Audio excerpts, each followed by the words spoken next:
I think when you really boil it down, good mental health and really living a good life, there are two primary objectives. The first is we have to learn to master our fundamentals.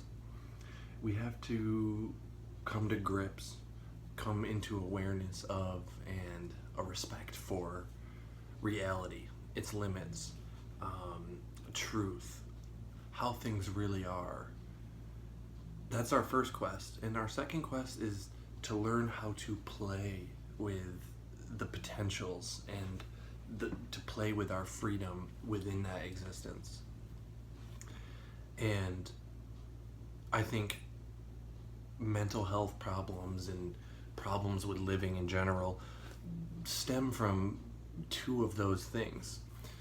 Whether it's we're simply misinformed or we're not respecting the truth of reality, and therefore we're kind of running up against walls and we're not sure why that's happening, or we're not playing. We've fallen out of conversation with existence, and life is always this continuous back and forth, this push and pull.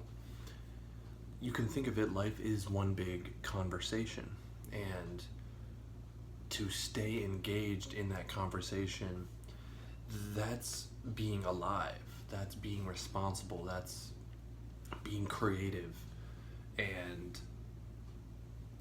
that's navigating the world that you find yourself in. And so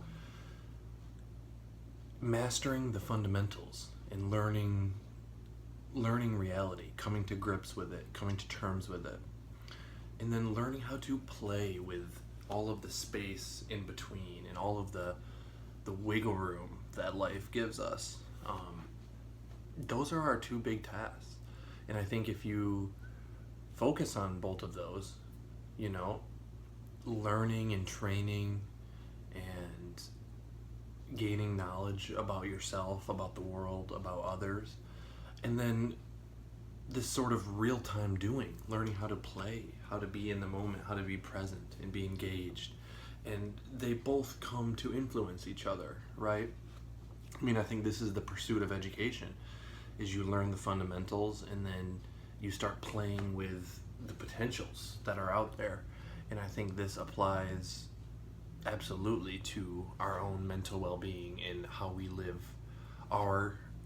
our lives and our existence. And so you learn some fundamentals and then you go out and play.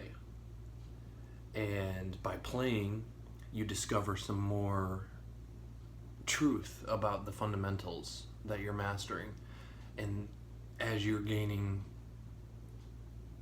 a grip on the fundamentals, that widens out your ability to play and to create.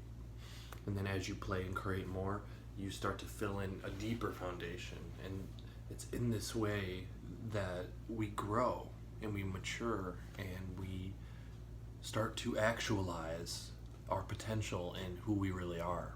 And so let me know what you think in the comments below. I'd be curious to hear what you think.